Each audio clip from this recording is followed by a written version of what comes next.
Almagtige God, Hemelse Vader, ons kom vanoggend in Jesus Christus se kosbare naam. Ons aanbid en dien U as die groot Ek is, die almagtige Here God, skepper van hemel en aarde.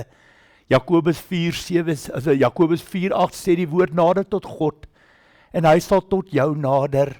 Nader tot God en hy sal homself deur jou laat vind. Dis my gebed nou in Jesus Christus se naam, dat U die Gees die harte van elkeen sal open, om die woord te kan ontvang van dit wat nou in hulle harte gaan val, dat U die bonatuurlike, die supernatural, die magic in hulle gees en hulle harte sal doen. Minder van myself, meer van U, dat U daardeur verheerlik sal word.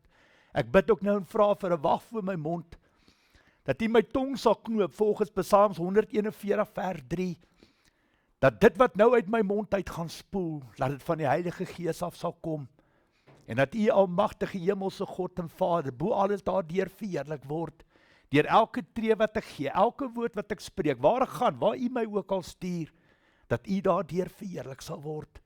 Ek prys U daarvoor in Jesus Christus se naam. Amen. Goeiemôre almal van my kant af. Dankie vir die voorreg, altyd lekker om by my Christelike familie te kom kuier, my medebroers en susters, altyd 'n besonderse groot voorreg. Ek wil eerstens net begin vir pastoor Ellen en vir pastoor Annetjie verskriklik baie dankie sê, vir die vertroue wat julle in God stel, en outomaties net in geloof en gehoorsaamheid die boot uitklim, en dit doen wat op julle harte gelê is. Vir my 'n voorreg om my skoene onder julle tafel in te skop. Ek eet altyd lekker hier by julle, ek word met soveel liefde en gasvryheid ontvang, almal van julle, baie baie dankie. Dit word opreg baie waardeer. Dan wil ek vir julle lees, op die 26ste Julie het jy vir ons pragtig gedans hierso, en dit het by my gedagtes uitgeglip om vir jou dankie te sê. Jy het 'n absolute talent, en die Here word daardeur verheerlik. Ons is baie lief vir jou, en ek glo ons gaan nog groot spore sien, gestap word hier voor deur jou. Baie dankie, hoor, jy het soveel liefde, soveel om te bied, soveel potensiaal. Ons sien dit raak, dis hoekom ek het die boodskap vir jou bring vandag. Dan van almal afgekom het, ek was bederf, en uit die veld het geslaan, baie mense wat hier sit, ek is baie lief vir julle, julle het my dag kom maak, is vir my kosbaar, ek is so bietjie bewoe, as ek net daaraan dink, ek het dit nie gesien, kom nie, ek is baie dankbaar om elkeen van julle hier te verwelkom. Dit gaan nie net oor die getalle wat hier voor my sit nie, dit is wat agter daai kamera aangaan, dit is waar die Heilige Gees die praatwerk doen, en die trefkrag hê na die wêreld hier buite, is vir my absolute eer en voorreg. Dan wil ek graag vir ons aanlyn kykers verwelkom, waar jy jouself ook al bevind vanoggend, of dit in die tronk is, in die hospitaal, in die ouerhuis, of jy by jou werk is, of jy net by die huis sit, miskien is jy op vakansie. Ek sê vir jou dankie dat jy jou tyd afstaan, om vandag na Joel Ministries, na ons te kom luister. My gebed is dat jy die handbriek in jou lewe sal ooptrek, vir jou 'n lekker koppie koffie, 'n koppie tee sal nader trek, en die Here sal toelaat om die praatwerk deur my te doen, en dat jy dit met liefde sal ontvang. Dit wat ons hier doen, ons is hier om mense nader te trek aan die Here, nie verder te verstoot nie, maar toets die woord met die woord. Dit is hier waar God oorvat, wat hy die praatwerk deur my doen, minder van myself, meer van U. So al die lof en eer kom natuurlik die Here toe. Het julle al die volgende woorde gehoor? Sonde is sonde. Daar is nie klein of groot sonde nie. Klink dit bekend? Wel, vandag gaan ek aan julle die teendeel bewys.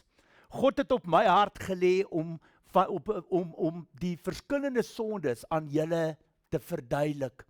Hoekom? Want weet julle hoeveel mense kom by my huis aan, wat nie eers weet wat sonde is nie. Die kerke leer dit nie vir hulle nie. My liewe broer en suster, daar is net een manier om van die geestelike regte van sonde in jou lewe ontslae te raak, en dit is deur sondebelydenis en bevryding. Klaar, daar is geen ander manier of alternatiewe roete nie.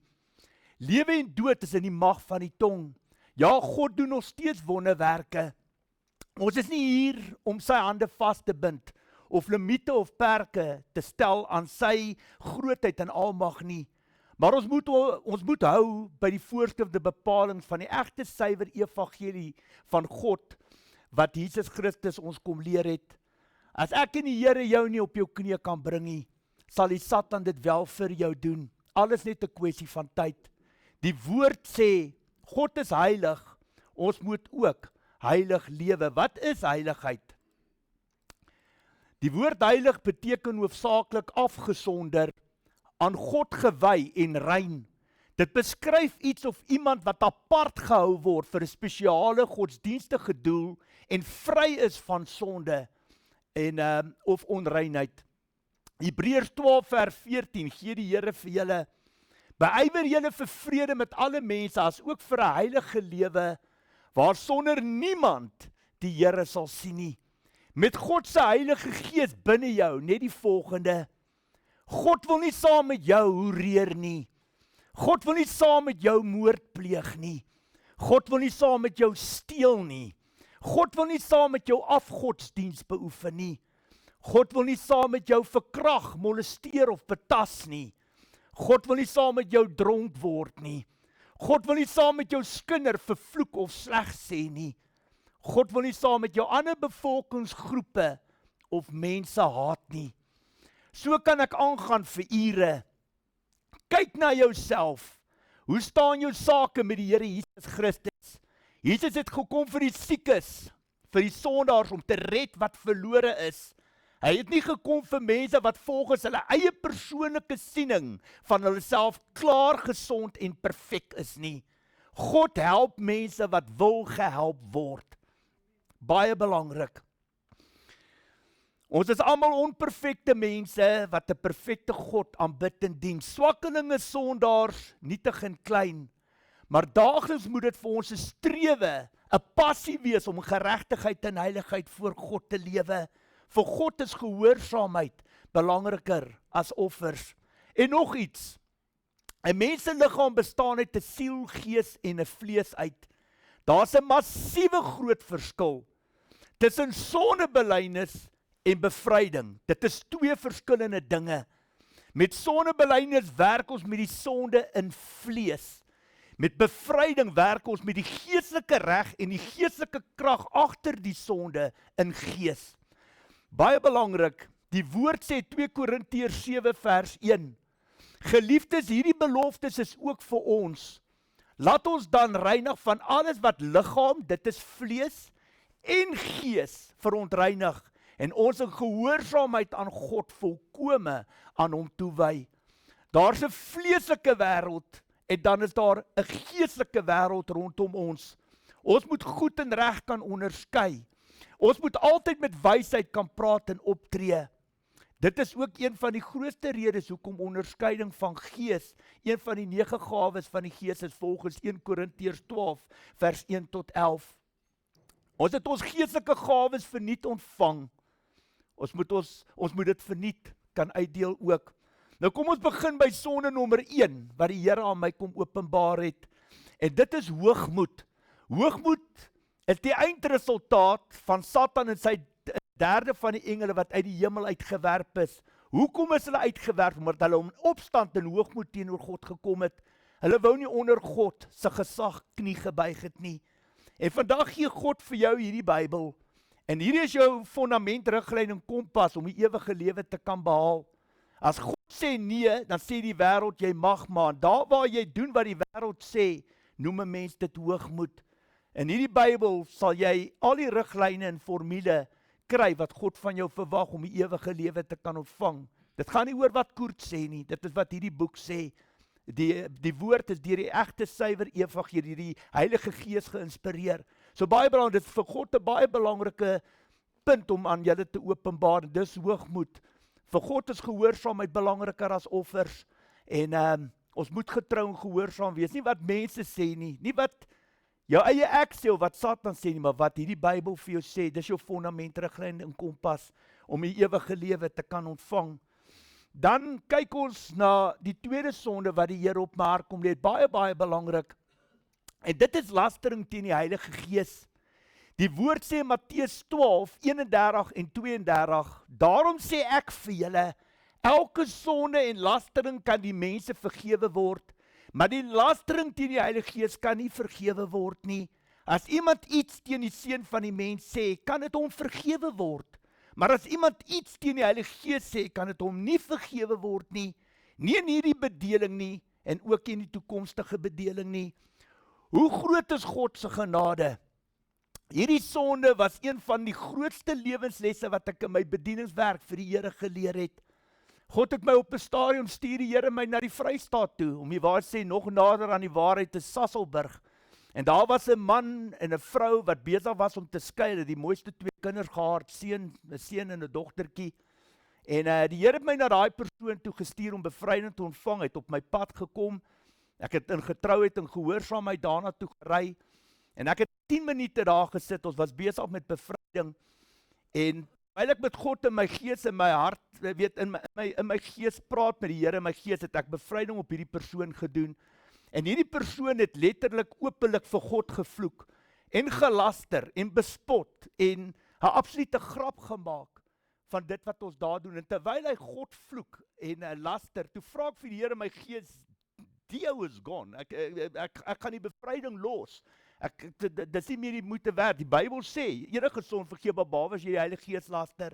En daai dag sê die Here vir my, Koert, gaan aan. Ek sal dit nooit in my lewe vergeet en ek sê, is reg, Here, in my gees, terwyl ek met die ou praat ek met die Here en die Here sê, gaan aan. En ek sê, is reg, Here, ek gaan aan. En ons gaan deur al die sondes, en wat daai jong man gaan doen het, in matriek het hy 'n bloedverbond met een van sy vriende op skool gemaak, wat hulle vingers gesny het, en die vingers teen mekaar gedruk het, en 'n belofte gemaak. En daai jong man, sy vriend het dood verongeluk, dit was Pinetown of Pietermaritzburg, was een van daai 2, en daai bloedverbond was die geestelike reg van die afgestorwe gees wat deur hierdie ou wat voor my sit gemanifesteer het, en dit was hy wat God op die ouene dag gevloek het, en nie die persoon wat voor my sit nie. Toe hy dit aan die Here bely, toe maak die Heilige Gees daai persoon vry. Dit het gelyk of hy uit 'n slaap wakker word. Daai dag, ek sal dit nooit in my lewe vergeet nie, en ek wil eintlik 'n handeklap vir die Here, want dit was een van die grootste genade, betekens van genade wat ek in my lewe gesien het. En ek het teruggery uit Sasolburg uit huis toe, en ek het vir die Here sê, Here, ek het nie woorde vir dit wat ek vandag deur my oë gesien het nie. En die Here het vir my gesê, Koert, moet nooit, ooit in jou hele lewe 'n persoon op sy uiterlike oordeel nie. Daar's altyd iets diepers in die gees, in die hart. En daai dag het ek besef hoe groot God se genade is. Ek daai dag nie reg geluister het nie, het ek my rug gedraai op daai jong man, en het ek hom vir die varke gegooi. En dit wys maar net hoe belangrik die stem van die Heilige Gees. Dis waar die kaf van die koring geskei word. Baie belangrik. Dan kyk ons na, luister baie mooi, hierdie is baie belangrik. Dan kyk ons na sondes nommer 3 en sondes nommer 4. Sondes wat tot die dood lei, en sondes wat nie tot die dood lei nie. Ek weet nie of julle al ooit so iets gehoor het nie, maar dit gaan ek nou aan julle verduidelik, want dis hoekom ek hier is. Dis hoekom God my na julle toe gestuur het. Die wet van Moses was die Israeliete se riglyn en bepalings vir 'n heilige lewe voor God. Vir meer ernstige sondes, byvoorbeeld moord, verkrachting, sabbatdag ontheiliging en homoseksualiteit, voorhuwelikse seks en afgodsdiens, was die doodstraf van krag. Die sonde moes deur 2 of 3 gestaaf of bevestig word. Dan was jy se muur doodgegooi met klippe. Vir minder ernstige sondes wat nie tot die doodstraf gelei het nie, het die Israeliete van sondeoffers of skuldoffers gebruik gemaak. Dit is waar diere soos bulle, lammers en duwe as offer vir hulle sondes na die tempel gebring is. Dit is hoekom daar Levitiese priesters was. Hulle was opgeroep om die tempeldiens vir God te doen. In die tyd van Israel, voordat Jesus Christus gekom het, was daar ook baie Israeliete wat wel in sonde verval het, wat tot die dood gelei het, maar dit kon nooit bewys, gestaaf of bevestig word. Die baie Israeliete het in sonde verval, maar was ook te bang om dit te erken en te bely, want dan moes hulle doodgemaak word. Hulle was bang om te praat. Hulle was bang om dood te gaan. Hulle het gevrees vir hulle lewe. Hulle het gedoen wat baie van ons ook doen vandag. En dit is om stil te bly. Nou, terwyl hulle stil gebly het, die geestelike regte van Satan, julle moet geestelik daarna kyk, deur die geestelike regte van Satan, deur die sonde nooit tot niet gegaan. gegaan nie. Dit het deel gebly van die Israeliet en sy nageslag. Dis waar die bloedlyne vandaan kom. Die uiteinde van die sonde is die dood. Nie net vleeslik nie, maar ook geestelik. Jesus staaf en bevestig my woorde met die skrif. Daar staan geskrywe. Luister mooi wat die Here gee. Johannes 7 vers 19. Het Moses nie die wet vir julle gegee nie, en tog hou nie een van julle die wet nie. Waarom wil julle my dan doodmaak? Baie belangrik, die wet sonder Jesus Christus, hoor hoe die Here dit op my hart kom lê het. Sonde is niks anders as geestelike deure van Satan om jou aan te val en jou met bose te beset nie. Elke sonde in God se wet wat tot die dood gelei het, maak 'n geestelike deur vir 'n gevalle engel binne jou lewe oop. Die uiteinde van daardie sonde in jou lewe is die dood. Vleeslik sal elkeen van ons eendag tot sterwe kom. Geestelik sal ons almal weer opstaan op die dag van oordeel. Ons sal met ons geestelike liggame voor God verskyn. Dan sal die oordeel plaasvind. Dit is kritiek en baie belangrik dat jy van Jesus se genade sal gebruik maak om verlos te word van die geestelike regte en gevangenskap van sonde wat Satan oor jou lewe het. Doen dit terwyl jy nog lewe. Jy gaan nie jou lewe na die dood kan regmaak nie. Die wet maak dood. Die dood het sy oorsprong uit die wet uit. Satan en sy bose magte kry hulle regte oor die mensdom deur die sonde wat deur die wet kom. Jesus maak ons vry en lewendig. Jesus red ons van die dood. Jesus verlos ons van die duisternis tot die lig in die geestesriem. Daar staan geskrywe, luister mooi, 1 Korintiërs 15 vers 56 en 57. Die angel van die dood is die sonde, en die sonde kry sy krag uit die wet van God. Maar ons dank God dat hy aan ons die oorwinning gee deur ons Here Jesus Christus. Deur die krag van die Heilige Gees word ons verlos en vrygemaak van die bose. Die wet alleen kan jou nie die ewige lewe gee nie. Jy kan die wet 100% onderhou en gehoorsaam. Jy sal nog steeds nie die koninkryk van God beerwe nie. Jy moet fisies tot bekering kom. Jy moet wedergebore word. Jy moet glo in Jesus Christus. Jy moet glo in alles wat Jesus vir ons op aarde kom doen het. Jy moet glo dat Jesus die Seun van God is en dat hy uit die dood uit opgestaan en opgevaar het na ons Vader in die hemel. Sonder Jesus in jou lewe beteken jou geloof absoluut niks. Deur jou geloof in Jesus Christus word jy vrygespreek van alle sondes in jou lewe. Dit noem ons genade. Die wet is jou fondament, riglyn en kompas om 'n ewige lewe te ontvang. As direkte verteenwoordiger van God se koninkryk moet jy die wette en gebooie kan uitleef en as voorbeeld vir ander kan gehoorsaam. Kyk hoe kom hierdie woord nou, dit wat uit my mond uit. Kyk hoe gee die Here vir julle skrif om dit wat uit my mond uit nou gekom het te staaf en te bevestig. 2 kragtige skrif uit die woord van God. Luister mooi. Ons begin hier by 1 Johannes 2 vers 4 tot 6. Iemand wat sê ek ken hom. Julle sê julle ken hom, maar nie sy gebooie gehoorsaam nie, is 'n leienaar. En die waarheid is nie in hom nie. Wie sy woord egter gehoorsaam in hom met die liefde van God werklik sy doel volkome bereik. Hieraan weet ons dat ons in hom is. Wie beweer dat hy in hom bly, behoort self ook te lewe soos Jesus gelewe het. Mense moet die begeerte kan ontwikkel om te kan hê wat jy het. Mense moet die begeerte kan ontwikkel om dieselfde geestelike krag en teenwoordigheid in hulle lewens te kan ervaar en te beleef soos jy dit natuurlik ook ervaar en beleef. Jesus maak jou vry van die wet.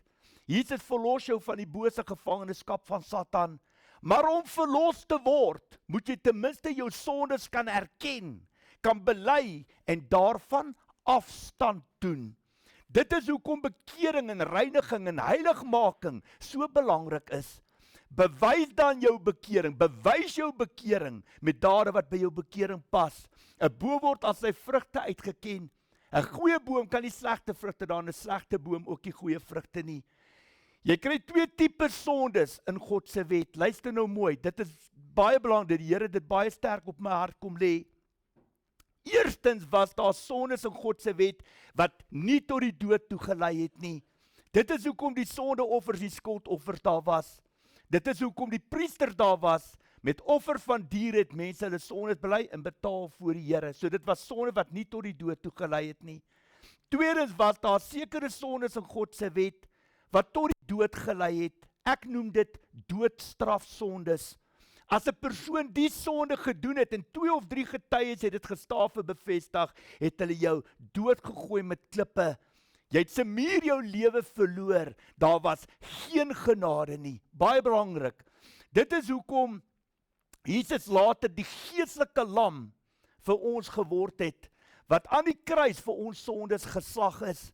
Jesus is die perfekte offer vir ieder en elk van ons wat sy naam aanroep en hom as verlosser, saligmaker en koning van hulle lewe aanbid en dien. Deur sy bloed aan die kruis is 'n nuwe verbond beseël. Deur jou geloof in Jesus Christus kan jy vergifnis ontvang vir jou sondige dade. Enige sonde vergeefbaar behalwe as jy die Heilige Gees laster. Hoor vandag die woord van die Here. Hier is daai 2 skrifte wat die Here vir my gee. Hebreërs 9 vers 11 tot 15. Maar Christus het gekom as priester van die weldade wat nou verwenslik is. Hy dien in die verbondstent wat groter en volmaakter is en nie deur mense gemaak is nie. Dit wil sê wat nie tot hierdie wêreld behoort nie. Met sy eie bloed en nie met die van bokke en kalwers nie, het hy net eenmal in die heiligdom binne gegaan en 'n ewige verlossing tot stand gebring. Wanneer die bloed van bokke en bulle en die as van 'n vers op die onreines besprinkel word, maak dit hulle uiterlik rein. Hoeveel te meer sal die bloed van Christus ons gewete bevry van die las van dade wat tot die dood lei. Baie belangrik, sodat ons die lewende God kan dien. Hiervoor het Christus immers homself as volkome offer deur die ewige Gees aan God geoffer.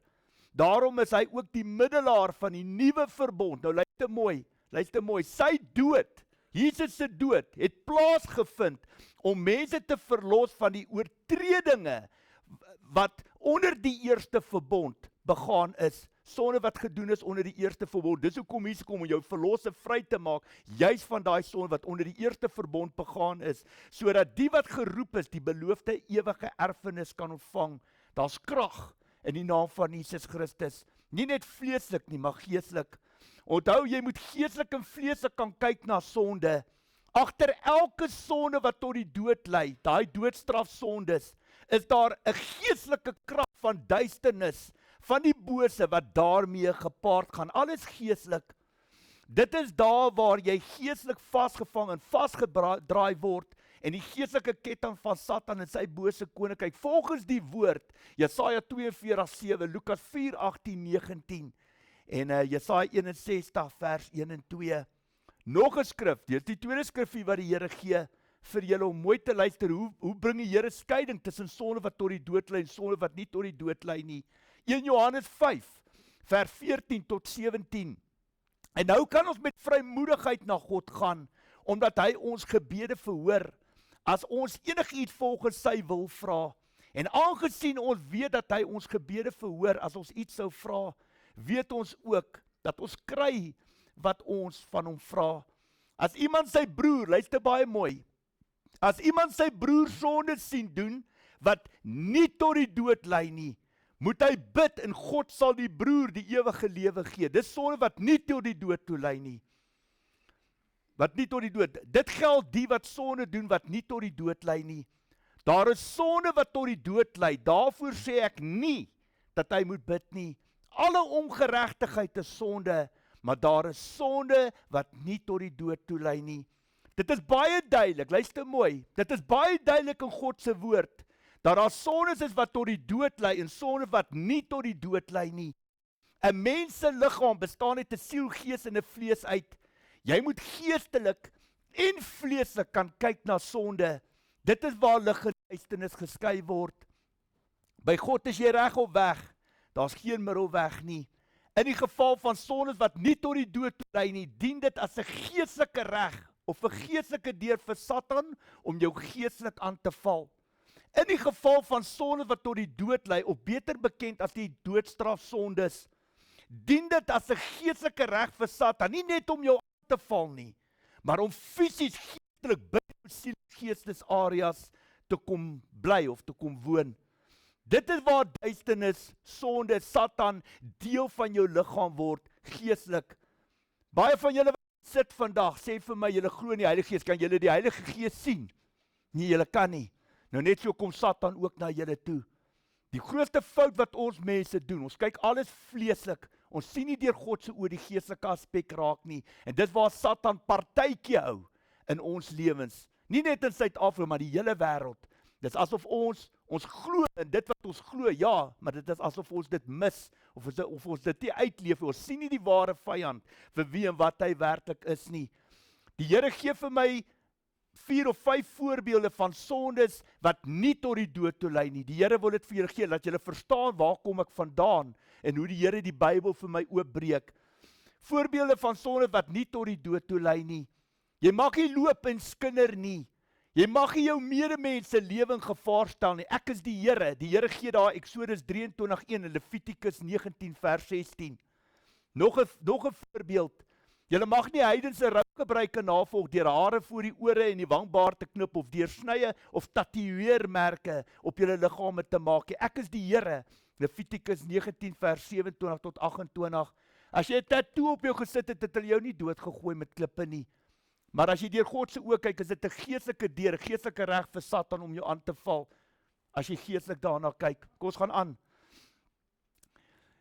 Jy mag nie met 'n vrou gemeenskap hê terwyl sy menstrueer en dus onrein is nie. Levitikus 18 vers 19.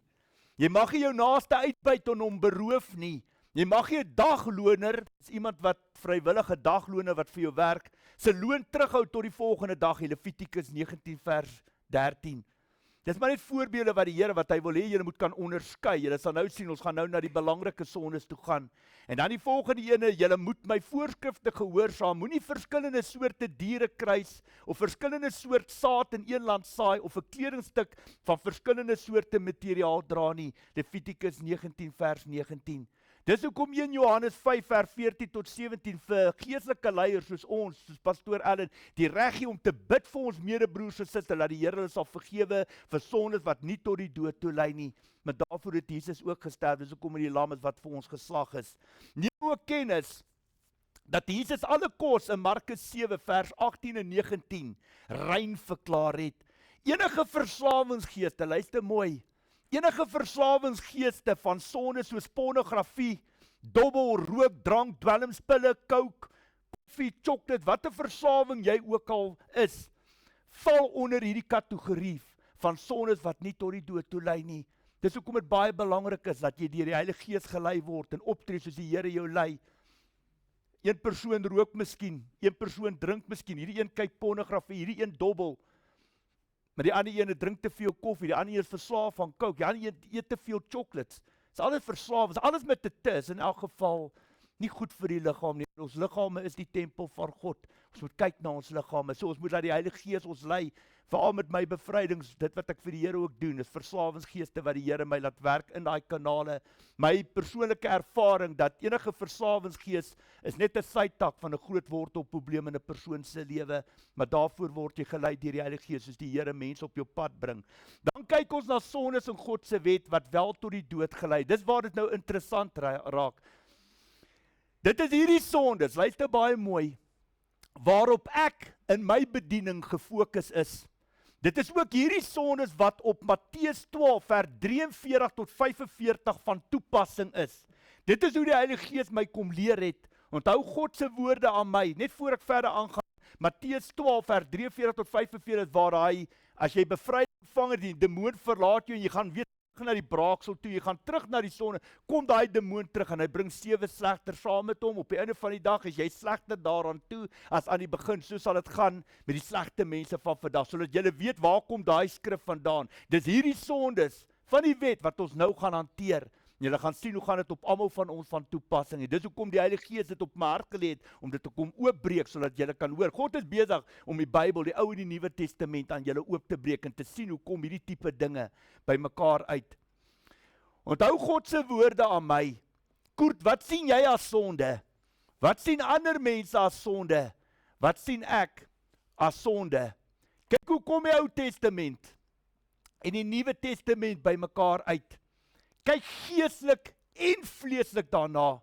Dit is waar Satan, die bose, die duisternis, sy geestelike regte en kragte vandaan kry. Kyk dit baie mooi, julle moet geestelik, vleeslik en geestelik kan kyk na sonde.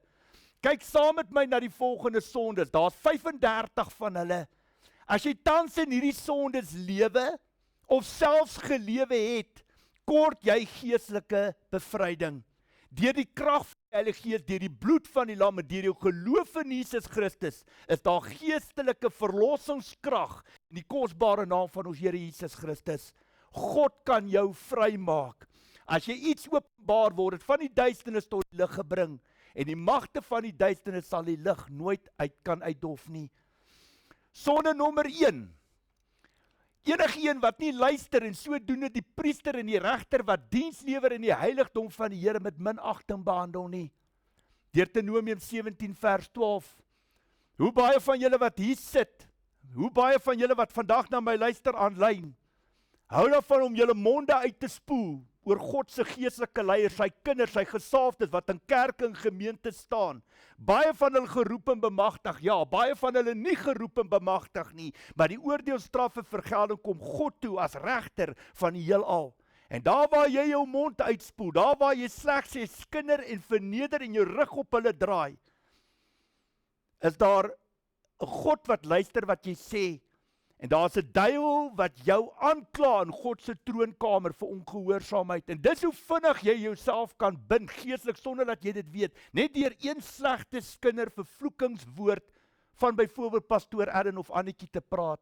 Hoe weet ek dit? Want hulle is gesalfdes van die Here. Hulle is gesalf en jy gaan dit nie weet as jy nie met God kan praat. Hulle is gesalfdes van die Here. En dis hoekom jy moet baie mooi dink wat jy praat agter die leierskap van enige kerk. Ek weet waarvan ek praat. 2018 het ek dieselfde fout gemaak. Dis hoekom ek altyd vir pastoor as ek het 'n T-shirt in die kas. Ek het eendag in April maand op Paasnaweek het ek na 'n preek geluister op televisie. En daar was 'n persoon wat gepraat, ek kon hoor, maar die ou is absoluut geestelik blind en jy kan sien hy weet nie waarvan hy praat en ek het my mond gespoel met mense wat saam met ons om die breakfast tafel, ons het breakfast geëet, as ek dit maar in Engels kan sê. En ek was net daar aangekla, ek het toilet toe gegaan en die Here het my attent gemaak van wat ek so pas gedoen het. En dis hoe ek geleer het. Dis goed wat ek nie, die Here dit vir my kom leer deur die Heilige Gees.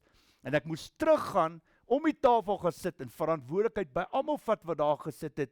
Maar weet jy wat, daai persoon is toe 'n gesalfde geroep deur die Here, maar Satan het hom tot 'n val gebring en hy maak hom geestelik blind en doof. En ek moes verantwoordelikheid vat vir die fout wat ek gemaak het. Ek gaan vinnig praat hier, ek is tyd beperk. Dis ook ek gaan deur baie sonde baie vinnig gaan en daar's daar so hier en daar 'n sonde wat ek bietjie gaan vashak. Ons gaan nou sonde nommer 2 toe. 'n Profeet of 'n droomuitleer wat iemand aanhits om in opstand te kom teen die Here, Deuteronomium 13 vers 5. Nou kyk ons na sonde nommer 3. Al die inwoners van 'n stad wat vreemde gode dien, met alles daarin, selfs die vee, Deuteronomium 13 vers 15. Ek gaan nie veel uitwy nie, hier is 'n preek op sy eie. Nou kyk ons na sonde nommer 4, 'n vrou of 'n man wat gemeenskap het voor die huwelik. Ek dink baie van ons gaan vandag ons hande opsteek. Ek wil vir julle sê, ek wil so 'n bietjie uit my gemaksone gaan hierso. Jy wat vandag na my luister, sal jy jou tande borsel met mense deel. Dan sê mense vir my, oom, dis gross as ek met die seuns en die dogters praat. Dis gross, mense doen nie dit nie. Ek sê, maar dit is wat julle doen met julle liggame. Julle besef dit nie. Jy weet die Here wys vir my en hoe hy my hierdie tipe dinge geleer het. As 'n meisiekind kom in die kerk, kom sy in Jill Ministries in en sy kom sit hier voor, jong meisietjie. En sy val op haar knie en sy sê, Here, ek is jammer. Ek het 'n fout gemaak. Ek is 15, 16 jaar oud. Ek het 'n fout gemaak, Here, ek het saam met my vriend seksueel verkeer. Ek is nie getroud met hom nie. Here, vergewe my. Dan wys die Here vir my, Koert, ek vergewe haar. Sy het dit bely. Maar sy stap uit hierdie kerk uit en as sy by daai deur uitgaan, voel dit of niks in haar lewe verander nie. Sy voel vuil, sy voel minderwaardig. Dit voel of sy haar tyd hier in die kerk kom mors het. En die Here sê vir my, weet jy waar lê die probleem, Koert? Sy het nooit bevryding ontvang nie. Nou ek wil hê vir almal wat na my luister op die aanlyn, luister mooi wat die Here vir my na die tafel toe bring vir julle en vir almal wat vandag voor my sit. As jy seksueel verkeer, is daar 5 dinge wat met jou gebeur. God in die hemel is my getuie, want hy gee my die opdrag om dit te spreek. Punt nommer 1, as jy seks het, sê die Bybel, jy word een in gees. Dit wat met jou gebeur, so daar waar die my kind saam met die boyfriend gaan slaap het, is hy een in gees geword, dis punt nommer 1. Punt nommer 2, sy word nie net een in gees met hom nie, maar met alles wat deur haar bloedlyne en wat deur sy bloedlyne kom, alles by mekaar, so sy word gebind in die gees ook, met alles wat deur die bloedlyne kom. Punt nommer 3, daar's 'n sielsbinding tussen haar en die persoon. Punt nommer 4, dit het voor die huwelik, buite die eg gebeur, so daar's 'n vloek van voorhuwelikse seks oor die persoon. Want dit is nie skriftuurlik nie, dis nie hoe God die huwelik ingestel het nie. En punt nommer 5, jou maagdelikheid dien as 'n bloedverbond tussen jou en die eerste persoon wat met jou seksueel verkeer het. As dit nie jou man is vandag nie, is daar 'n persoon wat 'n geestelike reg oor jou liggaam het en dit moet gebreek word in Jesus Christus se naam. Dit is die diepere vlakke waarin ons beweeg en dit wat God wil hê vandag moet hier uitgesorteer word. As jou maagdelikheid gebreek is deur jou broer, jou pa, jou oom, jou stiefbroer, wie dit ook al, is dit nog bloedskande ook daarbey. En dis hoekom Satan wil hê, as dit ooit in jou lewe gebeur, dat jy verkragt of gemolesteer of gepatas is, die Satan wil hê jy moet stil bly. Hy wil nie hê jy moet daaroor praat nie, want dis hoe hy jou vashou in die kettinge.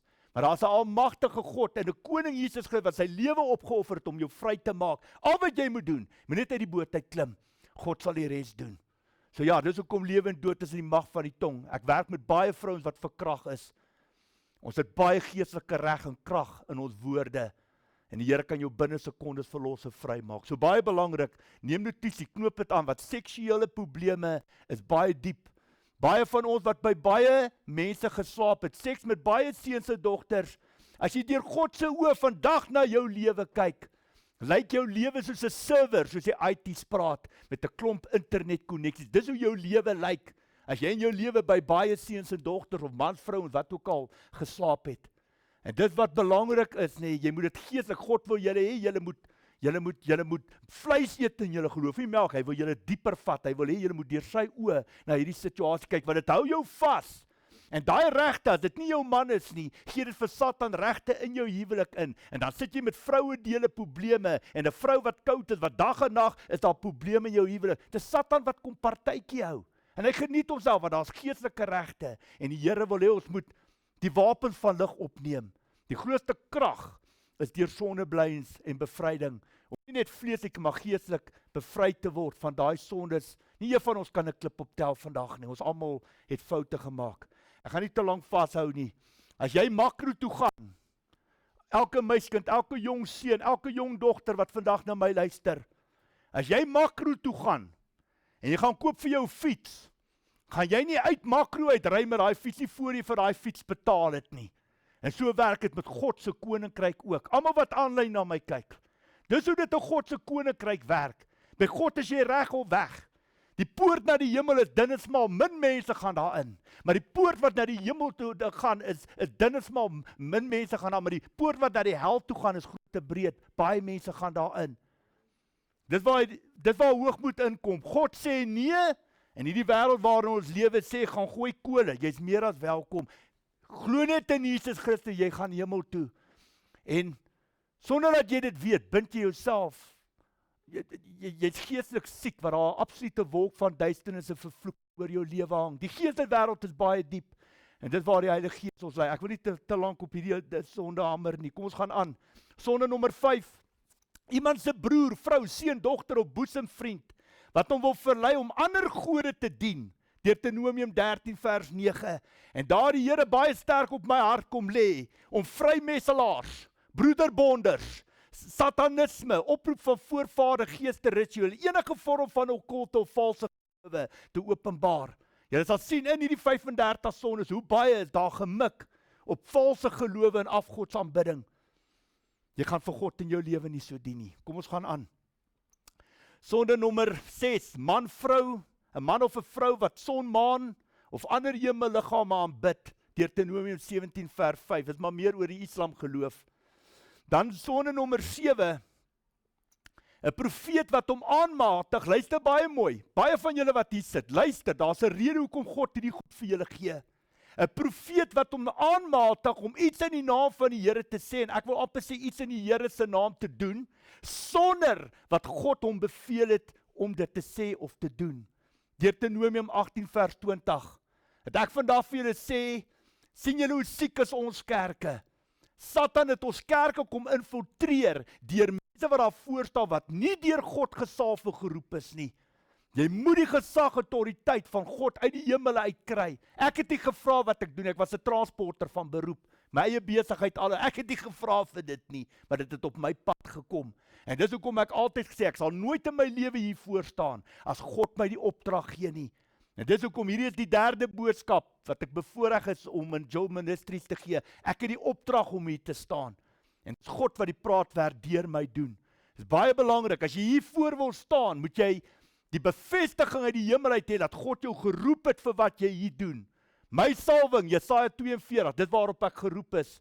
En jy kan dit maar gaan toets, Lukas 4, 18, 19, Jesaja 61 vers 1 en 2. Dis my roeping, dis my salwing. Die gesag en autoriteit wat God vir my bemagtig het, as 'n apostel om hierdie werk te kan doen, in sy naam. Dis hoekom dit belangrik is. Ek spreek dit omdat ek julle liefde, omdat ek julle belang op die hart dra. Moenie hier voor staan en God het jou nie opdrag gee nie, want dan is jy 'n struikelblok. 'n Struikelblok in baie mense se lewens, en jy gaan pa staan, Jakobus 3:1. Nie almal moet leermeester wil wees, want ons gaan anders te beoordeel word. Ons moet dink voor ons praat, dink voor ons optree. Anders maak ons meer skade. Dis vir die Here baie belangrike sonde hierdie.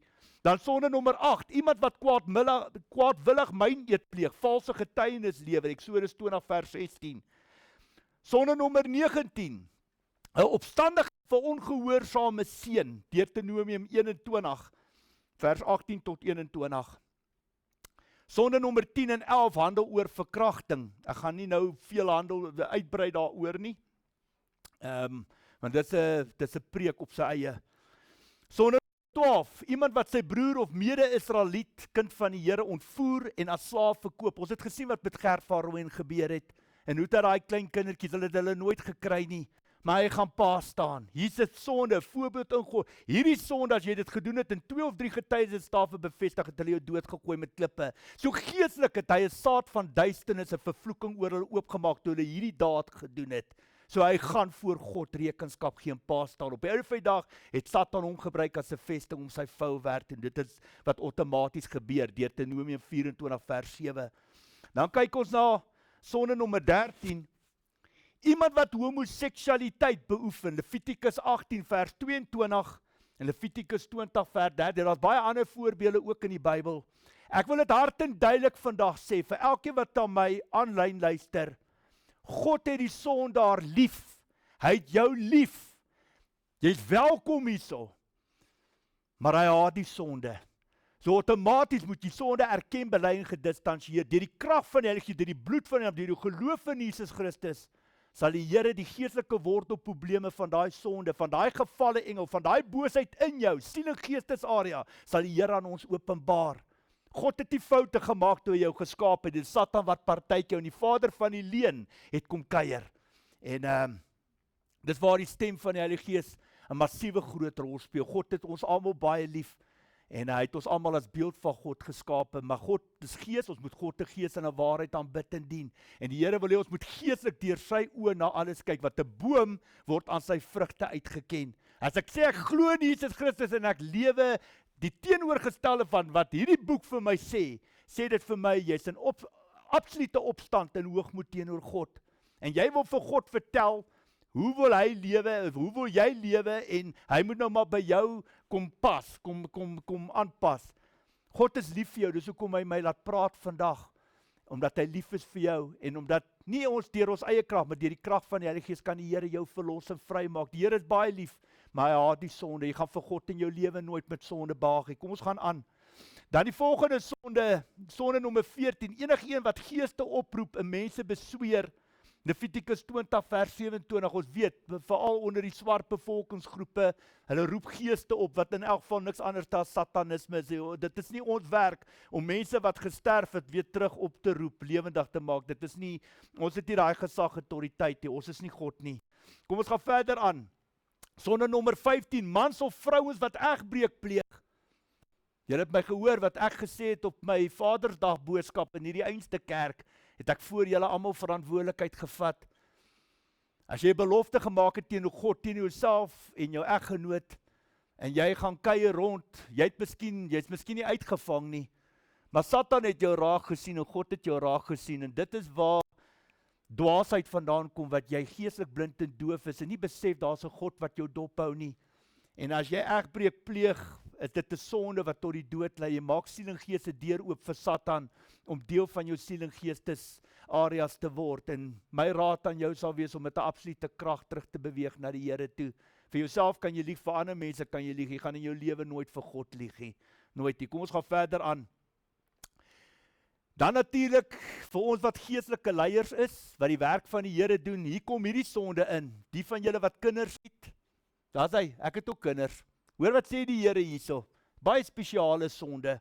Sonde nommer 16, die seun of dogter van 'n priester wat hoereer. Levitikus 21 vers 9. Dit waar jy, jou pa of jou ma as 'n geestelike leier in die kerk geroepe bemagtig deur God, en jy gooi kole.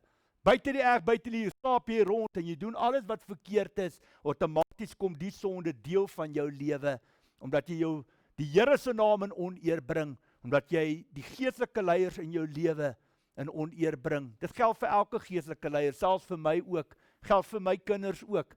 As hulle buite die erf, buite die huwelik wil bejaar en kole gooi, is hulle op hulle eie. So ja, dit is waar hierdie sonde inkom. In die Bybelse tyd het hulle jou verbrand, het hulle so dogter verbrand. Maar ja, kom ons gaan verder aan. Iemand wat, nommer 17, iemand wat sy kind aan Molek offer, Levitikus 20 vers 2. In die Bybel is Molek 'n heidense afgod, wat in die Ou Testament sterk veroordeel word, omdat sy aanbidding kinderopoffering ingesluit het. Kom ons gaan aan, sonde nommer 18, iemand wat gemeenskap het met sy pa se vrou. Sonde nommer 19, iemand wat met sy skoondogter gemeenskap het.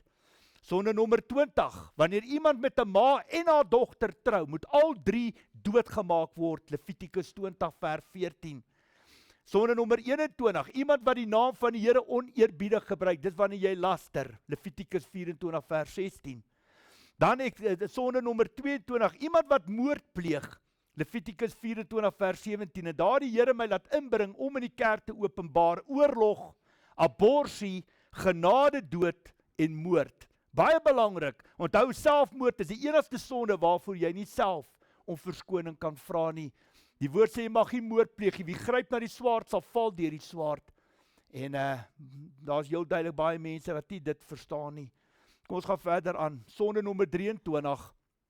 Iemand wat as banoffer aan God gewy is, moet doodgemaak word en kan nie losgekoop word, die Levitikus 27 vers 29. Dan, sonde nommer 24, en hierdie is 'n leerstelling op sy eie, ek gaan nie hier veel uitwy daarop nie, enigeen wat sy Sabbat ontwy. Ek kan die hele dag praat met julle daaroor, maar ek gaan nie daaroor, want gaan te veel tyd vat. Jou Sabbatdag, gaan kyk in die Bybel wat God van ons verwag van ons Sabbatdag. Baie mense sal 7, 8, 9 dae 'n week werk, want geld is hulle God. En ons moet daai dag kan respekteer, en nie besigheid op daai dag doen nie. Gaan kyk daar in Nehemia 13, wat het Nehemia gedoen, toe hy op mense afkom wat werk en besigheid doen op God se Sabbatdag. Julle sal julle antwoorde in die Bybel kry. Kom ons gaan verder aan. Sonde nommer 25, iemand wat 'n ander mens opsetlik doodmaak, Eksodus 21 vers 12. Sonde nommer 26, iemand wat aan sy pa of ma slaan, Eksodus 21 vers 15. Dan gaan ons verder aan, 27, iemand wat 'n ander ontvoer het, kom maar weer neer op die ander ontvoering, baie van hierdie sondes is baie dieselfde, Eksodus 21 vers 16. En dan kyk ons na sonde nommer 28, iemand wat sy pa of sy ma vloek. Wys jou net, die krag van woorde, jy kan net jou ma of jou pa vloek, en jy maak siel en gees se deur oop vir Satan, nie net om jou geestelik aan te val nie, maar om fisies binne jou siel en gees 'n gevalle engel wat binne jou kom bly, omdat jy jou ouers gevloek het. Ons kom dit nie agter nie, maar die krag van woorde, en dis hoekom die Here het vandag die kaf van die koningskuit is in lig en duisternis, sodat jy kan besef die dieptes van die vleeslike wêreld en die geestelike wêreld. Ons kom dit nie agter nie. Sonde nommer 29, 'n towenares. Dit is 'n heks. Meestal, ons sien dit met satanisme, wat ons baie betrokke is ook. Eksodus 22 vers 18. Dan sonde nommer 30, enigeen wat met 'n dier geslagsgemeenskap het. Eksodus 22 vers 19. Dan sonde nommer 31, enige een wat aan enige god behalwe die Here offer. Eksodus 22 vers 20. Baie van hierdie sondes is baie kragtig op die man af. Valse gelowe, afgodsdienste, die Here verafskiet dit. Dan gaan ons verder aan. Sonde nommer 32, 'n eienaar van 'n dier. Ek weet die Bybel verwys baie daarna na 'n bees toe, wat 'n ander mens doodgemaak het nadat die eienaar oor die dier gewaarsku is. So 'n boer kom by 'n ander boer en hy vertel vir hom daai bees is baie gevaarlik, hy's nie reg nie en hy gaan iemand doodmaak en die boer steur hom nie daaraan nie en daai bees gaan later en vermoor iemand anders, vat iemand anders se lewe, maak jy 'n geestelike deur vir Satan oop. Hier die Here my laat inbring, soos byvoorbeeld 'n hond ook. Ons weet baie mense hoe die hond lyk soos Knersus en hy wil jou net opvreet. Hy ken nie liefde nie. Ons weet hoeveel kinders, hoeveel mense word doodgebyt deur honde, deur diere. En dit wat die Here vir my inbring, as jy na 'n persoon toe gaan en sê hierdie ou te Rottweiler of 'n bulldog en die dier vreet amper die huis op, dan moet jy weet iets fout met die dier. En as jy gewaarsku is en jy steur jy daaraan en jy gaan 'n môre gaan daai dier uitkom en hy byt enige persoon wit, bruin of swart dood, kom die geestelike deure van hierdie sonde in plek. Die Here laat dit praat. Ek het en dit openbaar aan elkeen van julle. Ons gaan aan, sonde nommer 33, iemand wat 'n weduwee of 'n weeskind verontreg, sal deur die Here self doodgemaak word. Eksodus 22 vers 22. Jy vat nie aan 'n weeskind en jy vat nie aan 'n weduwee nie, dan vat jy aan God. Baie belangrik. Sonde nommer 34. Omdat die bloed, luister baie mooi, omdat die bloed van enige dier sy lewe is, beveel ek julle Israeliete, kinders van God, dat julle geen bloed mag eet nie, omdat die bloed van enige dier sy lewe is, sal elkeen wat dit eet, doodgemaak word. Veral met satanisme, is baie lief vir katbloed, hulle leef daar, streef daarop, daar's verbonde, daar's goed wat daarmee gepaard gaan, dis hoekom die Here hierdie woord inbring. Dan sonde nommer 35, vir elkeen van julle wat hier voor wil staan, waar ek staan vandag, Janeman, Fanny, almal wat vandag aanlyn na my luister mooi wat die Here hier sê. Sonde nommer 35. Die Here het vir Aaron, vir die geestelike leiers gesê, jy en jou seuns mag geen wyn of bier drink wanneer julle moet gaan diens doen in die tent van ontmoeting, in die kerk, in die gemeente nie. Want dan sal julle sterwe.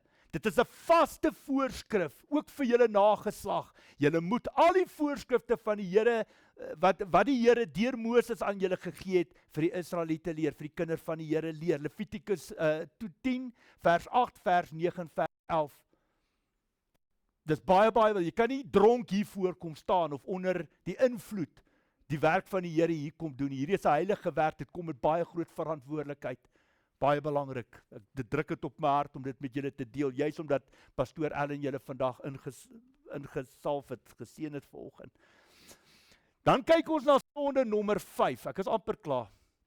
Jou uitsprake oor jouself en oor ander mense. Baie belangrik, die Here wil hê ek moet daai sonde vir julle bring, laat julle besef wat 'n krag is daar. Spreuke 18:21, die tong het mag oor dood en lewe. Die wat lief is om te praat, sal die gevolge dra. Luister mooi wat die Here sê, Matteus 12:36 en 37. Dit sê ek vir julle, van elke ligsinnige woord wat die mense sê, sal hulle rekenskap moet gee op die oordeelsdag. Op grond van jou eie woorde sal jy vrygespreek of veroordeel word. Deur jou eie woorde. So daar's baie krag in jou, jy moet dink voor jy praat, dink voor jy optree, baie belangrik. Dan Jakobus 3 vers 9 tot 11, een van my persoonlike, ja, ek hou daarvan. Met die tong loof ons die Here en Vader, En met die tong vloek ons die mense wat as beeld van God gemaak is. Uit dieselfde mond kom lof en vloek. My broers, so moet dit nie wees. Jou fontein laat tog nie uit dieselfde oog vars en braakwater opborrel nie. Jy kan nie aan hierdie kant 'n persoon seën en jy is lief vir hom en alles, aan hierdie kant, as jy in die kar klim, dan vloek jy 'n taxi drywer, dat dat die see hom nie kan afwas nie. Jou woorde dra krag, en jy kom dit nie agter, jy dink jy vervloek daai persoon, jy vervloek eintlik die skepingswerk van God. Ons almal is as beeld van God geskape, en as jy jou Bybel goed en reg verstaan, gaan lees Johannes 4 vers 23 en 24, God is gees, ons moet God te gees en 'n waarheid aanbid en dien. Alles het verander na die tweede verbond toe. Vandag gaan alles oor die geestelike regte van Satan. Alles gaan oor gees. God wil hê julle moet sien, wat Satan kan julle geestelik aanval, en Satan kan julle vleeslik deur mense aanval. Alles gaan oor gees. Jy moet alles in gees kan evalueer. Dit is vir God verskriklik belangrik. Jy kan nie fokus op die vlees nie, want Satan kan jou deur enige persoon aanval. Veral in my vorige preek van die 26 het ek baie gehamer daarop, wat die Here het op my hart kom lê het. Dan kyk ons ook na vervloeking wat deur Satan en deur ander mense oor jou uitgespreek word. Daar's baie mense wat afgunstig is en jaloers is, wat se harte nie mooi is nie. En daar waar hulle een kant, ja. Ekskuus, wat sê dan Marina? Tannie is welkom, ons kan Tannie kan bid. Wil Tannie o.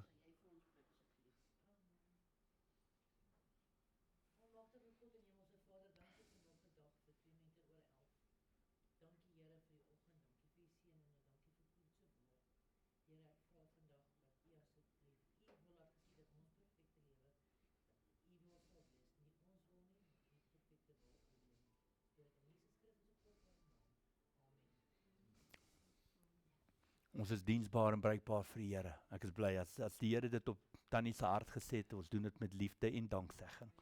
Alright.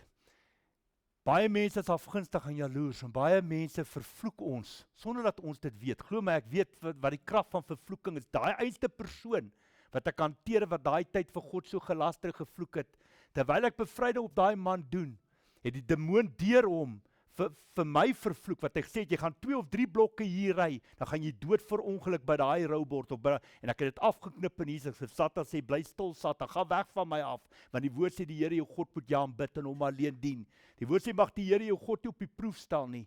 Ons sal nie net lewe van brood alleen, maar van elke woord wat uit die mond van God kom. Jakobus 2:19, glo julle daar is dit een God, die bose magte groot ook, en hulle sidder van angs. Maar daar waar mense konstant, mense wat saam my pad stap sal weet, weekliks, tree hulle in met hierdie skrifte, waar mense vervloek, Spreuke 26:2, soos voeltjies wat verby vlieg, en nie gaan sit nie, so gaan 'n vervloeking by jou verby, as jy dit nie verdien nie. En dit is die regte waarop ons staan. Ons staan op daai woord, wat die Here, mense kan jou vervloek, daai pile sal jou nie tref, want ons staan op die belofte van God se woord, maar dan moet jou lewe en jou saak reg wees voor die Here, is verskriklik baie belangrik. Dan kyk ons na sonde nommer 6, vergifnis teenoor ander mense, vergifnis teenoor jouself. Matteus 6 vers 14-15, as julle ander mense hulle oortredings vergewe, sal julle hemelse Vader julle ook vergewe. Maar as julle ander mense nie vergewe nie, sal julle Vader julle nie julle oortredings vergewe nie. Ek weet nie van julle nie. Ek wil baie graag vergewe word vir my swakhede, vir my foute. En ek val ook, ek is nie perfek nie. Daar's net een wat goed is, dis die Vader wat in die hemel is. Maar die woord sê geseënd is die wat besef hoe afhanklik hulle van God is, wat hulle sal kinders van God genoem word. En dit is vir die Here baie belangrik, dat ons konstant huiswerk sal doen, en die mense sal vergewe, want as jy vleis eet in jou geloof, en nie melk drink, jy sal jy besef en weet, dat Satan kan deur enige persoon aanval, jou ouers, broers, susters, oom, tannie, werkgewer, hy kan jou deur enige persoon aanval, en God wil nie hê jy moet die persoon, hy wil nie hê jy moet die persoon beklei nie, jy moet die gees in die persoon beklei. En dit waar God wil hê, jy moet onderskei, jy moet goed en reg kan onderskei. Dis hoekom die Here wil hê, moenie kwaad wees vir hom nie, wees kwaad vir die gees in hom. En dis hoe 'n boom word aan sy vrugte uitgeken. So baie belangrik, dit is wat die Here baie sterk op my hart lê. Matteus 18 vers 15-17. As jou broer, jou suster verkeerd opgetree teen jou, gaan wys hom of haar tereg, waar jy een kant alleen is. As hy of sy na jou luister, het jy jou broer of suster teruggewen. Maar as hy of sy nie luister nie, neem nog 1 of 2 saam met jou, sodat alles wat gesê word deur die woord van 2 of 3 getuies bevestig kan word. En as hy of sy na hulle nie luister nie, sê dit vir die gemeente. As hy of sy ook nie na die gemeente luister nie, moet jy hom of haar as 'n heiden en 'n tollenaar behandel, want dan wil hy nie onder God se gesag knie buig nie, dan is hy sy eie God. En hy's 'n probleem en hy skep verdeeldheid en skering.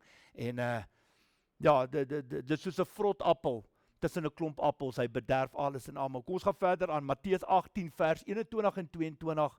Daarna het Petrus na Jesus toe gekom en gevra, Here, hoeveel keer moet ek my broer, suster vergewe, as hy of sy iets verkeerds teen my doen? Selfs 7 keer. Jesus antwoord hom, ek sê vir jou nie 7 keer nie, maar selfs 70 maal 7 keer. Die Here het geweet, ons gaan mekaar seermaak, ons gaan mekaar teleurstel. Daar gaan tye wees wat ek pastoor Ellen en Annetjie ook teleurstel. Hulle gaan my ook teleurstel. Daar gaan dinge wees wat hulle partykeer sê en doen wat ek nie saamstem nie. Nou weet jy wat, ons moet mekaar kan vergewe, ons moet nie vir Satan die oorhand gee, en dat hy sy stert hier kom rondswaai, en twis en skering en verdeeldheid kom saai nie. Jy kan dit nooit doen nie. Jy kan na ander kerke hardloop, dit gaan nie die probleem van, dit gaan oor hoe jy met mense praat, hoe jy optree, hoe jy hulle behandel. Dis wat vir die Here belangrik is, om te kan vergewe. Dis hoekom toe Jesus hierdie woord gee, het hy geweet. Hy het geweet, ons gaan dit baie nodig hê in die tye wat kom. Nog 'n skrif, Efesiërs 4 vers 32.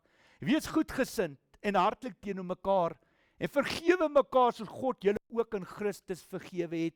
Jesus is jou rolmodel, jy moet kan doen wat Jesus Christus ook gedoen het. Ek is amper klaar, hoor. Hierdie gaan nie so lank wees as die vorige preek. Dan kyk ons na sonde nommer 7 wat die Here baie sterk op my hart kom lê het. En dit gaan oor bloedlynvloeke. Baie belangrik. Ek is 14 jaar in die bediening en ek kan vandag voor die Here sê 98% van al my probleme gaan haal ek die probleme uit die bloedlyne uit. Dit waar al die geestelike wortelprobleme lê in baie van ons mense se lewens.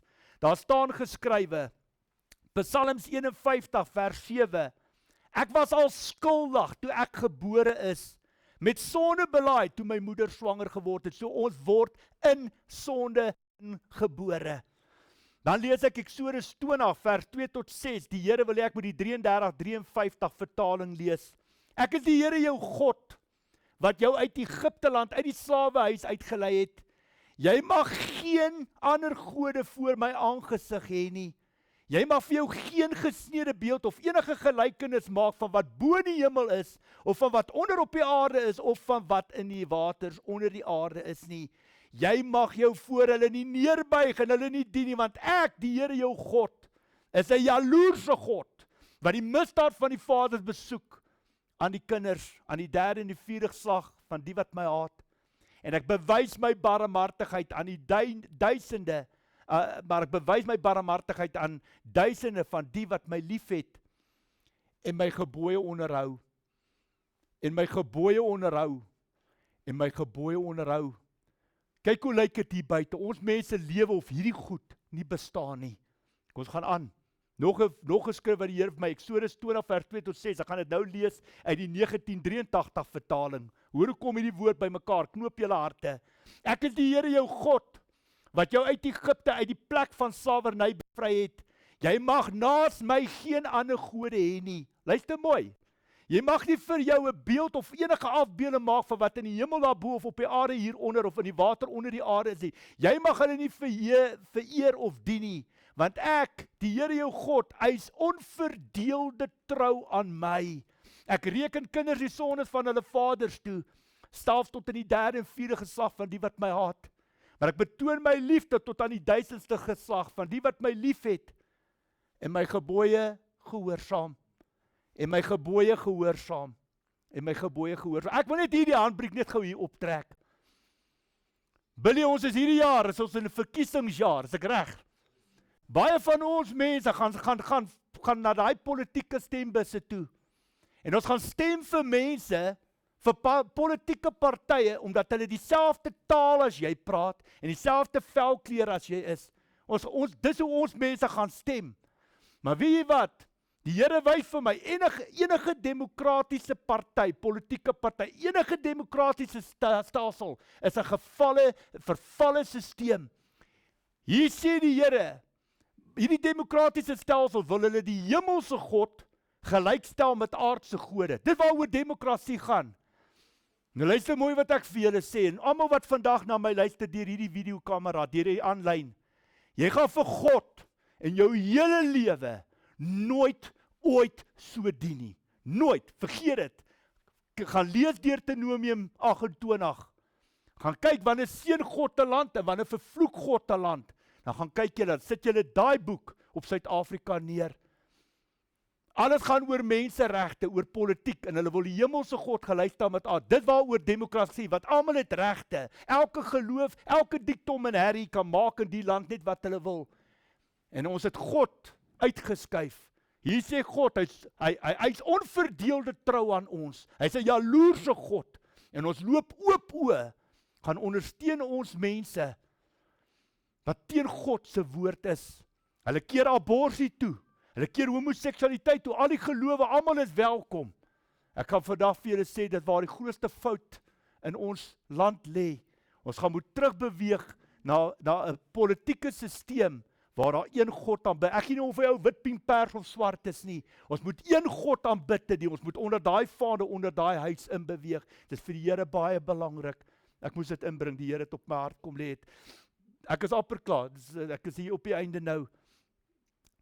Levitikus, ek gaan net verder waar ek gestop het. Levitikus 26 vers 39 en 42. Het gaan nog alles oor die bloedlynvloeke. Luister mooi hierdie skrif. Die van julle wat daarna nog oor is, sal in die lande van julle vyande wegkwyn onder die selfverwyte oor hulle sondes. Hulle sal ook wegkwyn onder die wroging oor die sondes van hulle voorvaders. Hulle sal hulle sonde en die wat hulle voorvaders teen my begaan het, bely. Dit is wat moet gebeur. Hulle sal erken dat hulle my teengestaan het en dat ek hulle ook teengestaan het en dat hulle na hulle vyande se land toe gevat het om te sien of hulle dan oor hulle ongehoorsaamheid berou sal kry en hulle skuld sal erken. Luister mooi. Wanneer hulle dit doen, ons mense, die wat vandag na my luister deur hierdie aanlyn kameras, wanneer ons dit doen, maak julle die besluite. Almal wat hier sit en almal wat vandag na my luister, hoor wat sê die Here hierso. Wanneer hulle dit doen, sal ek die belofte wat ek aan Jakob, aan Isak en aan Abraham gegee het, weer van krag maak. Ek sal my belofte oor die land weer van krag maak. So wat moet gebeur? Ons moet teruggaan na die Here toe. Ons moet op ons knieë val, ons moet bekeer in die aangesig van die Here gaan opsoek. Dis wat in hierdie land moet gebeur, vir God om volle beheer te bring en kragtig in hierdie land in te tree. Ons moet selfondersoek, ons moet tekenbord toe gaan. Dit is vir die Here verskriklik belangrik. Ons mense, ons hardloop agter mense aan, nee, en ons soek ons hulp by alles en almal behalwe by die Here. En die woord sê, Jeremia 17 vers 5, daar is 'n vloek op elke wat sy vertroue in mense stel, en nie in God nie. Vir die Here is dit belangrik, dat ons sal moet bekeer met 'n absolute krag terugdraai na die Here toe.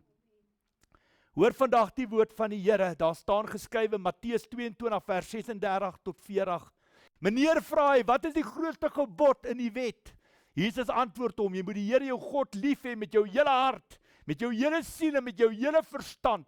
Dit is die grootste, die eerste gebod.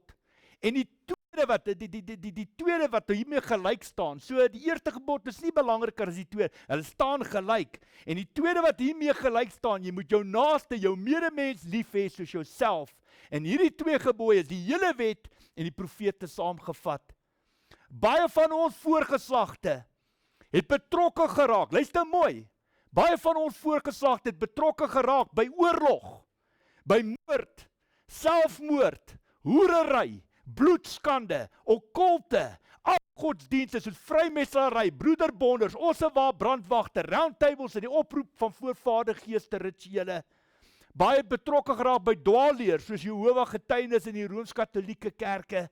Baie het betrokke geraak by valse gelowe soos die ou nuwe apostelkerke. Islam gelowe, boeddhisme, hindoeïsme, satanisme ensovoorts. Enige persoon, luister mooi, enige persoon wat vir God werklik lief het, soos die eerste gebod, sal homself, haarself nooit betrokke of skuldig maak by hierdie tipe sondes nie. Dit is waar bloedlynvloeke vandaan kom. Dit is ook waar siektes, gebreke, kwale, hartaanvalle en beroerteaanvalle vandaan kom. Vir alles is daar 'n doel en 'n rede. Kom ek gee vir julle 'n voorbeeld van 'n bloedlynvloek. Kom ons sê jou oupa was in die Anglo-Boereoorlog en hy het mense doodgeskiet. Die Bybel sê jy mag nie moord pleeg nie. Wie gryp na die swaard sal val deur die swaard. En daar waar oupa mense gaan doodskiet het in oorlog, het hy siel en gees 'n deur oopgemaak vir Satan om deel van hom te word, 'n gevalle engel, en outomaties is daar 'n vloek van moord oor hom. En outomaties as oupa nooit daai sonde voor God bely het, as hy tot inkeer gekom het en bekeer het nie, dan gaan hy dit in elk geval moet rekenskap gee op die dag van oordeel. Maar die dag toe oupa sterf, het daai gevalle engel, daai boosheid nie saam oupa gesterf nie. Hy het afgegaan na die volgende generasie toe. En dit is wat ons noem 'n bloedlynvloek. In hierdie geval van dit, die voorbeeld wat ek gegee het, was dit moord. Maar so is daar hoerery en bloedskande en afgodsdienste kom deur die bloed. Ek werk daagliks met dit. Ek weet waarvan ek praat. Ons mense besef, hierdie goed word nie vir ons mense geleer nie. Veral nie in baie kerke nie. Ek weet pastoor Annetjie, julle werk daarmee. Ek weet ek en pastoor Ellen sit op dieselfde tafel wat dit aanbetref. Maar hier's baie kerke wat mense nie verstaan nie. Dis hoekom baie Christene uit die kerk uitstap en dien hulle God oggend en aand vir jare in hulle lewe. Dan kom hy by 'n plaashek, dan word hy vermoor. Of sy vrou word verkragt. En verstaan mense nie, maar waar is hierdie almagtige hemelse God wat skepper is van jou? Waar was hy toe dit gebeur het? Alles gaan oor geestelike regte. God sit op die troonstoel en hy's 'n regverdige God, 'n regverdige regter. Hy sal nie jou kant kies. Net omdat jy sê jy's 'n Christen, you must walk the talk. You can't compromise, swaai en draai in die woord van God nie. En dit is 'n groot probleem binne ons kerke, reg oor Suid-Afrika, die hele wêreld. Dis hoekom ek sê vandag, ons het baie huiswerk om te doen, selfondersoek om te doen. Gevolgtrekking, ek is klaar. Jesus het ons kom red van die dood wat die sonde bring. Deur jou geloof in Jesus Christus kan jy vergifnis ontvang vir die sondes in jou lewe. Dit noem ons genade. Jy gaan nie vergewing van sondes by Mohammed van Islam geloof ontvang nie. Jy gaan nie vergewing van sondes by Boeddha van die Boeddhisme geloof ontvang nie. Nog minder by Kali of Shiva of nog vele ander van die Hindoe geloof nie. Jesus is die enigste weg uit in lewe. Niemand kom na die Vader behalwe deur hom nie. Die woord leer ons om te bekeer, erken, bely en distansieer van alle sondes in jou lewe. Jy sal nooit ooit vir God met sonde kan behaag nie. My raad vandag aan elke persoon wat graag hemel toe wil gaan is die volgende. Doen selfondersoek. Stop met die sonde. Beweeg terug tekenbord toe. Toets die woord met die woord. Spandeer tyd saam met die Here. Gaan vir bevryding by mense wat deur God geroep en bemagtig is om die bevrydingswerk vir hom te doen. Daagliks is Jesus se bloed en genade daar vir jou om vry te kom van die bose gevangenskap van Satan. Moenie eendag verder uitstel of afstel nie. Môre is dalk te laat. Die tyd is nou. Soek die aangesig van die Here op. Streef daarna om hom waardig te wees. Ek sluit af met 'n woord van waarskuwing en vermaaning wat Jesus vir ons almal kom gee het. Hoor vandag die woord van die Here. Daar staan geskrywe, baie mooi. Matteus 23 vers 1 tot 7. Toe het Jesus die menigte en sy disippels toegespreek en gesê, sien hoe staan Jesus daar praat hy met die menigte mense en met sy disippels. Die skrifgeleerdes en die fariseërs, die dominees, die pastore, die geestelike leiers, die priesters ensovoorts het die gesag om die wet van Moses te vertolk. Julle moet alles doen en onderhou wat hulle vir julle sê. Maar hulle voorbeeld moet julle nie navolg nie, want hulle doen self nie wat hulle sê nie. Hulle bind swaar en ondraaglike laste saam en sit dit op mense se skouers. Maar self wil hulle nie 'n vinger verroer om dit te dra nie. Alles wat hulle doen hulle net om deur mense gesien te word. Hulle maak die gebedsband om hulle voorkop breed en die tossels aan hulle klere groot. Hulle hou van die ereplekke by feesmaaltye en van die voorste plek in die sinagoges, in die gemeentes, in die kerke en op straat, deur die mense begroet en as rabbi aangespreek te word. Hier's mense wat voor in ons kerke staan, wat nie daar woord nie, wat nie geroep en bemagtig is nie. en hulle maak skade. Hulle bring soveel dwaalers. Satan het deur hulle die kerke kom infiltreer. En vir God, die woord sê 1 Korintiërs 1 vers 10, ons moet eensgesind wees. Daar moenie verdeeldheid tussen ons wees nie. En dis hoekom, as ek nie hou van wat jy sê nie, gaan maak ek 'n ander kerk oop. Dan begin jou eie ek in beheer staan. En al wat Satan doen, ek gooi net meer hout en vleis, hout en petrol, hout en petrol op die vuur, skiet, kry my woorde nie. Die betekenis van dit wat ek vir julle gelees het, wat ek van die Here af ontvang het, pas op vir skynheiligheid, veral binne ons kerke. Mag die Here ons kerke, ons geestelike leiers, ons medebroers en susters genadig wees. Mag die Here ons opreg maak soos duwe en versigtig soos slange. Mag die Here ons waaksaam maak teen die goddelose bose aanvalle van Satan en sy bose koninkryk. Ons vra dit en ons proklameer dit in Jesus Christus se kosbare naam. Ons bid ook die Here se seën oor hierdie preek, oor hierdie boodskap, oor hierdie leerstelling. Nie net hierdie leerstelling, maar die vorige een van die 26ste Julie 2026. Mag dit die lig sien waarvoor dit bestem is. Mag dit die trefkrag hê waarvoor dit gegee is. Ons bid dit in Jesus Christus se kosbare naam. Amen. Amen. Ek gaan gou stil raak. Net gou bid. Ek wil vir ons aanlyn kykers ook bid. En vir almal wat hier sit. Ons gaan die Here vertrou dat die Here ook die gees, die harte van elkeen sal aanraak opnuut. Kom ons raak stil, dan bid ons tot die Here. Almagtige God, Hemelse Vader, aan U kom al die lof en eer toe.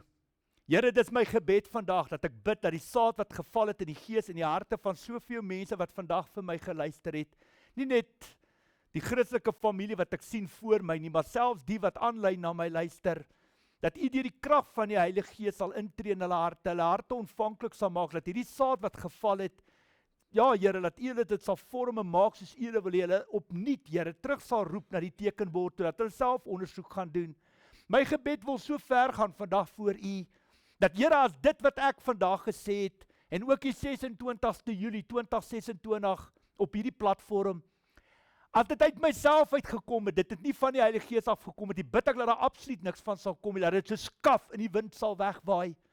Maar ek bid vanoggend, Here, as dit wat ek gespreek het, as dit wat ek geopenbaar het, van die Heilige Gees afgekom het, as dit U is, wat my geseën met die nodige wysheid, insig, kennis en krag om hierdie tipe produk op die tafel te sit, weet ek vanoggend dat niks en niemand my sal kan stop nie. As ek iets openbaar, word dit van die duisternis tot die lig gebring, en die magte van die duisternis sal die lig nooit kan uitdof nie. Ek bid dat die krag van die allerheilige God, die krag van die Here oor elke saadkorrel sal wees, dat U volgens U perfekte wil en tyd, Here, daai saad soos vuur oor hierdie land, oor hierdie wêreld sal versprei. En daar waar die saad in die gees en die harte van mense val, is my gebed dat die engele sal uitstuur, want daai saad sal behoed, bewaar, beskerm, kunsmis en water sal gooi, en daai lande sal inoes, as die saad ryp is, in Jesus Christus se kosbare naam. Ja Here, ons is die lig vir hierdie wêreld, ons is soos 'n stad wat op 'n berg geleë is, ons is die sout van die aarde, sout irriteer, sout brand, en ons weet vandag, Here, dat U die enigste ware, almagtige hemelse God en koning en Here is, harte van klip uit mense se liggaam uit kan ruk, of hulle harte van vleis, van liefde en omgee kan gee. U is die enigste ware God, dat volgens Jesegiel 37 vers 3 tot 10 nuwe lewe in dooie bene kan inblaas. Ek bid vir vergifnis, vir genade, vir barmhartigheid, Here, dat U ons genadig sal wees. Lukas 12:47-48 sê U kort en kragtig in die woord, U gaan ons nie met stokke slaan, en met begooi, Here, as ons nooit die egte suiwer woord in die evangelie van Jesus Christus ontvang het nie.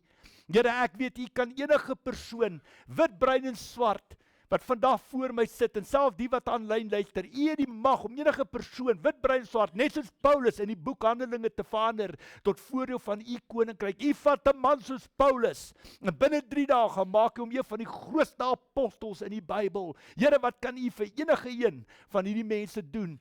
Here, my gebed is, ek weet, Satan het vir baie antwoord.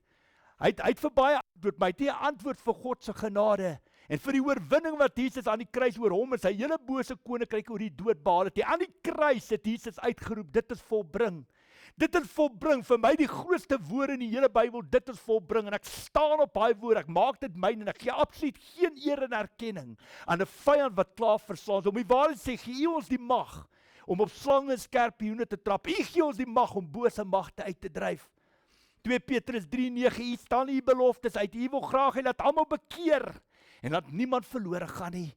Ek sluit af, Here, wat ek pleit by U, dat U die prop uit hierdie mense se ore uit sal ruk, die skille van hulle oë af sal laat val, hulle gees, hulle harte ontvanklik sal maak, dat U hulle sal oortuig deur die krag van die Heilige Gees, dat U hulle verstand sal open om die skrif te verstaan, dat hulle sal Christus, hulle sonde sal erken, bely en daarvan af distansieer, en hulle bekering sal bewys met dade wat by hulle bekering pas. Gaan dan uit, sê die woord, en sondig nie weer nie. Geloof gaan gepaard met dade, en dade gaan gepaard met geloof. Die woord sê, wie op die akker van sy sondige natuur sal die dood en die verderf oes. Maar wie op die akker van die gees saai, sal genade ontvang en die koninkryk van God oes. Wat 'n fantastiese voorreg om hierdie woord te bring. Wat 'n voorreg om hier voor te staan, Here. Ek is so emosioneel geestelik. Dit is so 'n groot voorreg. Dankie dat U is. Dankie dat U teenwoordig is. Dankie dat U deur my manifesteer. Dankie dat U deur my spreek.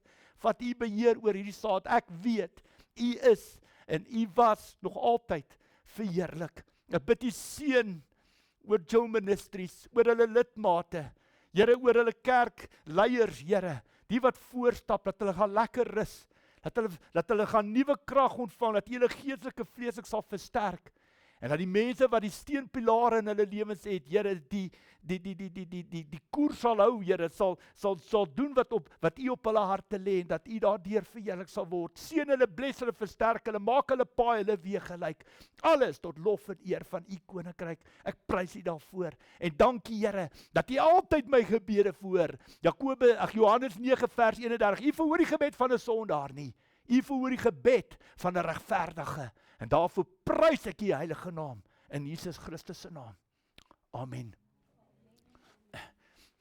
Geliefdes, ons gebruik die voorreg nou om die Here te loof, eer en te prys met 2 liedere wat die Here op my hart kom lê het. Dankie weer eens vir die voorreg. Dit is altyd 'n voorreg om my skoene onder julle tafels te kom inskop. Dankie vir soveel liefde, gasvryheid.